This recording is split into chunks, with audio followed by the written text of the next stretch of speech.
Hello, everyone. Brett, the Comic Novice here. And as we prepare for Halloween this 2025, DC Comics has given us our fresh look at what to expect, the scary things to expect in January 2026. So, in this video, I'm going to be going over the solicits, giving you my thoughts, what I'm going to pick, what I might be leery of, and what not. Please comment down below. I'd love to hear from you. Like if you'd like to, subscribe, whatever. Channel's under attack, whatever. So, yeah, that being said, here is the January 2026 solicits for DC Comics. Now, one of the things that I do like that Comics Beat got off was sharing that Jeremy Adams does have 2 one-shots during this DC K.O. When I talked to him previously during Comic-Con, he did say that he had a couple of things in the work. I just assumed it would be a tie-in to Green Lantern or whatnot. But with that, we're going to get into what he actually had planned because he did not tease that to me. And then we do have a couple of, I'm very excited for the facsimile edition of Superman versus the Amazing Spider-Man and also the Amazing Spider-Man versus Superman, as DC and Marvel seem to be working a little bit tighter as of recent. So, getting into the solicits, we do have starting off DC K.O. number 3. This is again written by Scott Snyder. So many variant covers up the wazoo. I would read the solicits or the synopsis for this, but I don't want to actually have any of it spoiled. So, I'm just going to continue on and just pretend that, the synopsis doesn't exist. I will be getting the main book. Everything else is subject to change. DC K.O. Night Fight. This is Joshua Williamson writing, which is interesting because there is something that I'm excited for Joshua Williamson to do. I do have a video planned in the near future for that tease. Unless, life gets in the way, then, it won't come to be.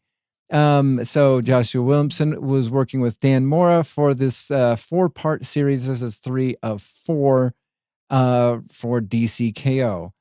Then our first, the Kids Are All Fight special. So we got this nice pun. This is done by Jeremy Adams. And it is John Kent always wanted to be a Titan when he grew up. But now that he's working alongside them in the effort to evacuate Earth, okay, so does that mean that John Kent is now in the Titans comic? I haven't gotten around to that. That was the only DC K.O. that I didn't pick up. Huh. Interesting. Maybe I might have to change that. We have a couple of these, and then obviously it is John Kent. It looks like that we do have what Jeremy Adams Flash 4-part, was a 6-part mini series that he did. So that character is well, I never read it. I mean, one of the only things I've ever read that Jeremy Adams has not done. I will tell you, one of the things that I do like about these covers for the month of January is some of the, I guess you could say, manga inspired or the massive over the top. We have Superman going Super Saiyan, I think that's how it's pronounced, for issue number 34. Again, Joshua Williamson writing, Eddie Barrows on art. And again, I kind of want to skip through the synopsis because would hate to spoil this event because I'm hoping that it's just going to be fun. I do know that some are leery that this is going to be a light reboot, soft reboot, which would be super annoying because, we did have, after the DC Universe, we had DC Infinite, whatever it was, Infinite Frontier. Then we had DC, not All New. What was it? It was the other one until then we got the All In. And so that would be just kind of annoying to just constantly restarting. I've been collecting comics and doing this since 2019, and that would have been, I think we would be on reboot number or light reboot number 4, whatnot. Anyway, Justice League Unlimited number 15, Mark Waid by Dan Mora, who seems to be everywhere, plus the Energon universe. For those of you that are reading Transformers, he is now writing or drawing that. I was going to say arting that. The Flash 29, again, FYI, Mark Waid, Christopher Cantwell, not permanently on this book. Jeremy Adams did tease that there will be a new writer coming in at the end of DC K.O. So, and he said people will be very excited for that too. I'm I'm excited to get the Flash again. I really am. I did not. I jumped off of Cy Spurrier's run at issue number 7. I stopped reading it after issue number 4. I just pre-ordered all the way up to issue number 7 by the time I got to that. That's the scary part about pre-ordering things. Titans 31. I need to figure out if I want to pick up Titans, and then we have this was the very the tease that Jeremy Adams did tell me about, which was Omega Bam Man was going to make a appearance in the DC K.O. event. This was from, I believe, Flash 787, I think. I do love this Kyle Rayner Dark Side, basically Mortal Kombat Street Fighter 2 cover. That looks hysterical. I do appreciate that as well too. This is again one of Jeremy Adams' one-shot events, so obviously that's why um, Omega Bam Man is in this storyline. We do have, I'm trying to not ruin it for myself, so I'm just gonna continue on as if everything is normal. Absolute Batman number 16, again, Scott Snyder writing, Nick Dragotta on art. That book seems to be the most consistent out of all of them. So we got part 2, it looks like, of the Absolute Batman, Absolute Wonder Woman crossover. So part 1 was Absolute Wonder Woman 15 from December. So that'll be fun right there. We got a couple of great covers right there. That looks like Derek Chu right there. Let's see. Yep, there, right there. Absolute Wonder Woman number 16, written by Kelly Thompson. I think this is my second favorite book. I do like Absolute Batman slightly more. I like Absolute Flash the third best. I'm really trying to like Absolute Superman. I've fallen behind. Juan Ferreri is now on art. Rafa Sandoval was on art. What was he on art? With Dan Slott being on the Superman Unlimited and also Jason Aaron being on Absolute Superman, sometimes I get confused on what guest artists. Here we are. Welcome guest artists previously on Teenage Mutant Ninja Turtles, as Jason Aaron's series on Teenage Mutant Ninja Turtles ended on issue number 12. So we got a guest artist for Superman number 15. And then Absolute Flash number 11. We finally got Nick Robles, whatever, back on the interiors as well. He was the teased the person who was going to be on the interiors, and this one has been the most inconsistent regarding art throughout the entire time. So that's going to be quite interesting. Absolute Green Lantern, I think this one is the closest one that I'm coming. I hope something happens soon. I'm finding myself getting close to just dropping this one altogether. Oh, Joe Mullen finds herself in the crosshairs of a bounty hunter. Okay. This one was the first one that I just not a fan of the art style, and I know a lot of people really like it. Have nothing against the writing. I actually was not able to read this just because the arts just does not work for me. But Absolute Martian Manhunter number 8, as the second part of the at one point in time 6-issue miniseries. Then it went to a 12-issue maxi series. I would put money on that this is going to be an ongoing if it continues to perform the way that it currently is regarding, reprints and people actually, liking it. I mean, people besides me. Issue number 5 of Batman, written by Matt Fraction, art by Jorge Jimenez.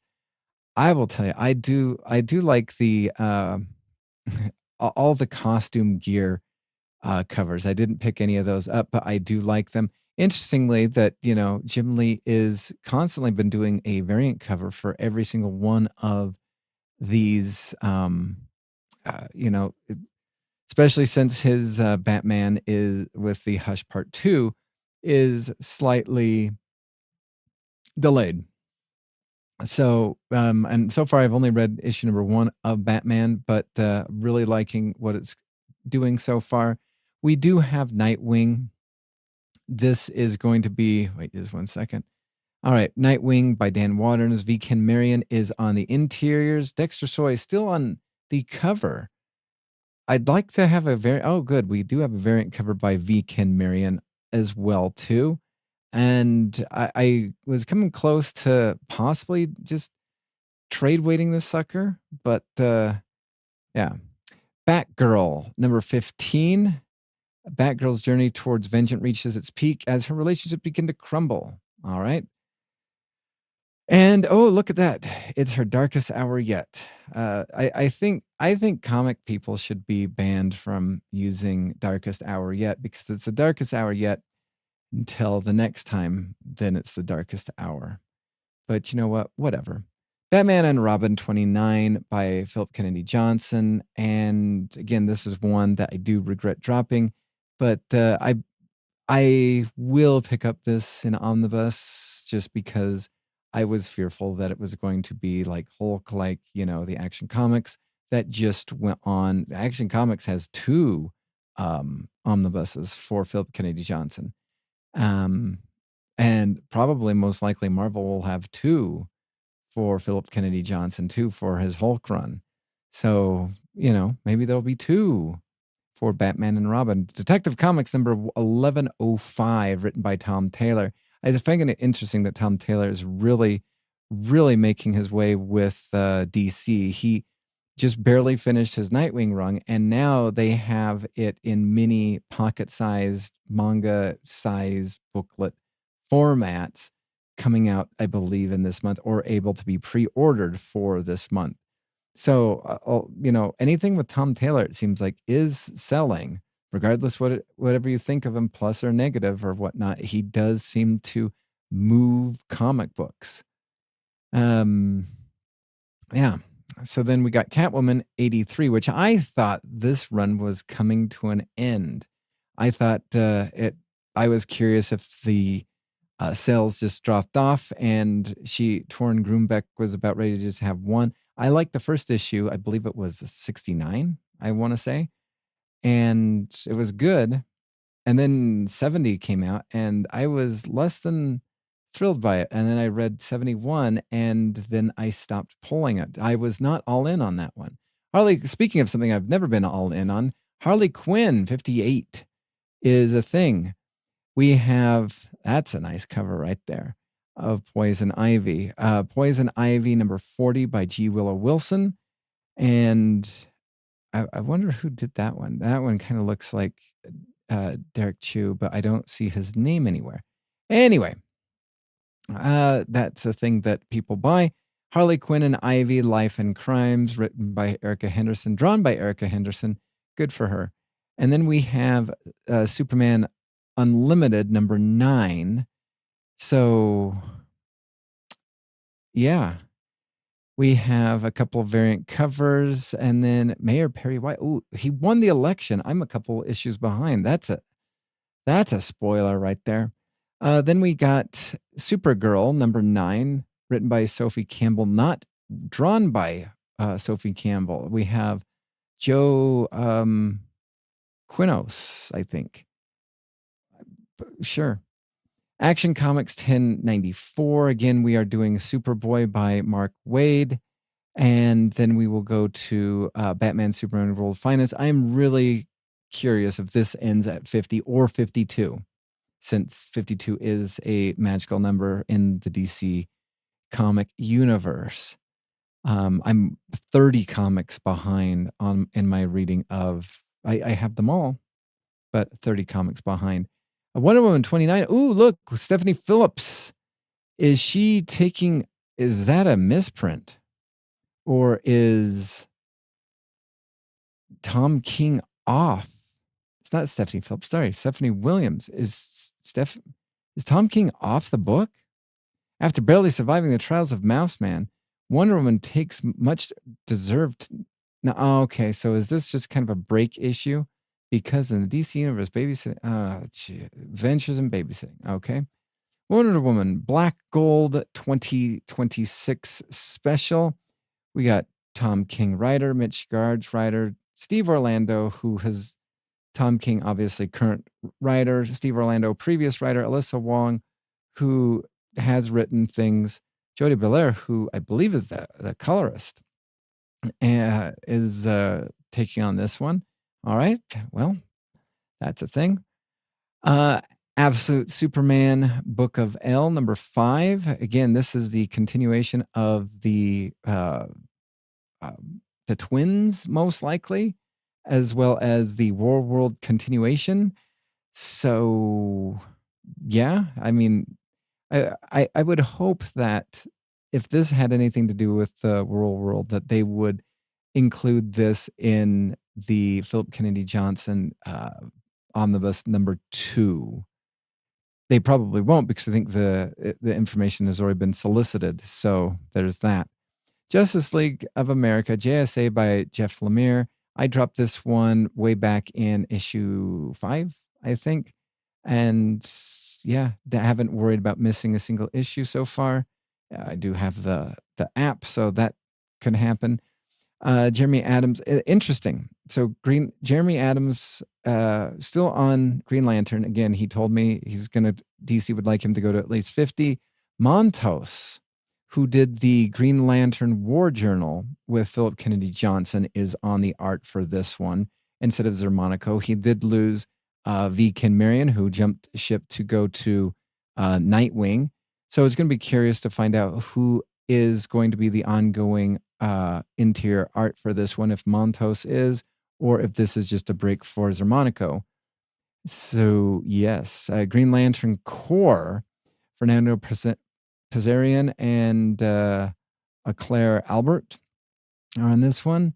So again, no, Morgan Hampton is the writer for Green Lantern Corps. It is no longer shared between Morgan Hampton and Jeremy Adams. So yes, we have that one looks weird. Why does Arthur look like, kind of man body and his face like a 17-year-old?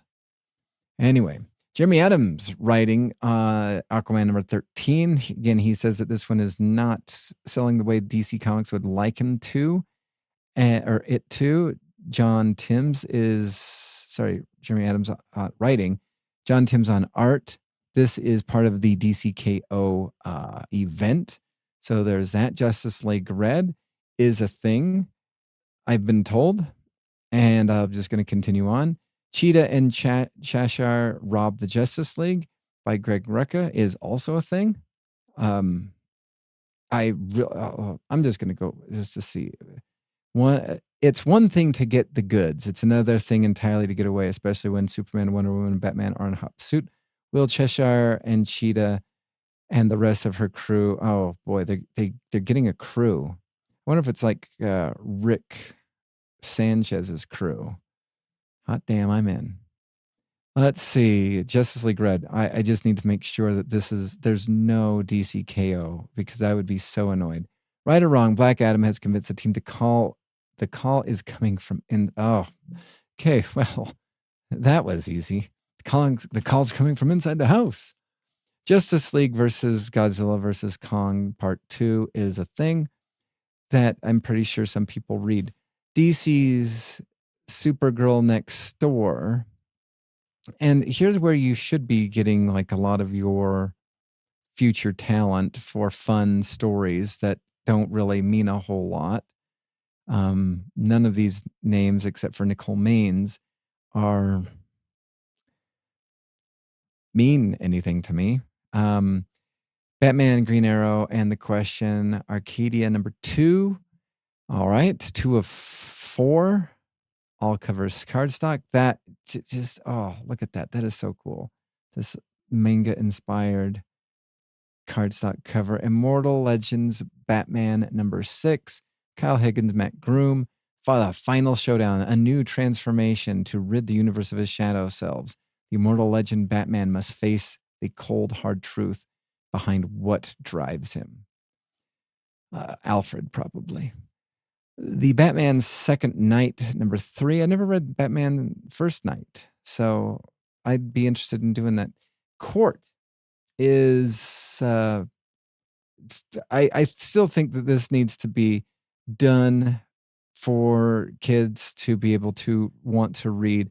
I'm glad that there's only one variant cover for this whatsoever. I think that this needs to be superly tied into just their own stories, that there is no connection to DC Comics characters or whatnot. Just get kids into wanting to read DC books. And then from there, you can get them into the comic book store and possibly get them into wanting to read. But that is just my opinion as a teacher of elementary age students. Gotham Academy, first year, number 4, is also a thing. Teen Titans Go. Okay. Mad K. Killing Joke facsimile, number 1. We have Grant Morrison's Batman 676. I'd like to have 666 facsimile edition. I read that one online. That was fun. How many facsimile editions do we need of Superman 75? How many facsimile? I got the Brave and the Bold facsimile 28 so long ago. How many of them do we need of that one too? And of course, we have that. I don't think that this Comics Beat has all of um the comics that are coming out. That is a really light month. If that is, I'm just gonna jump over to um this website. And as I do that, I realize that I'm needing to move myself right there. All right. Okay. So as I move myself right there, um, I'm curious if that's really all that there is.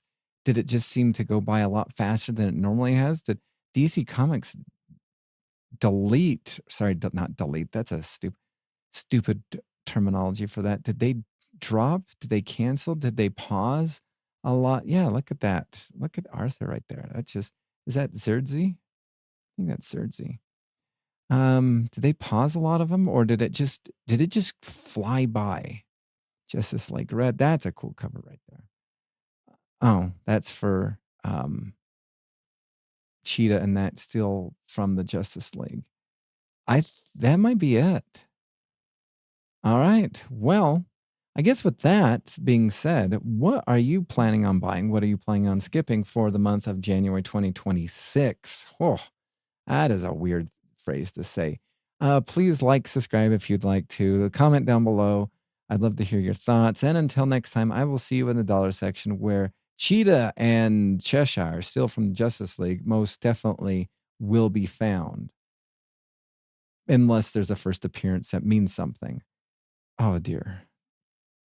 Now there's probably going to be a first appearance that means something. All right. Thanks for watching. Bye.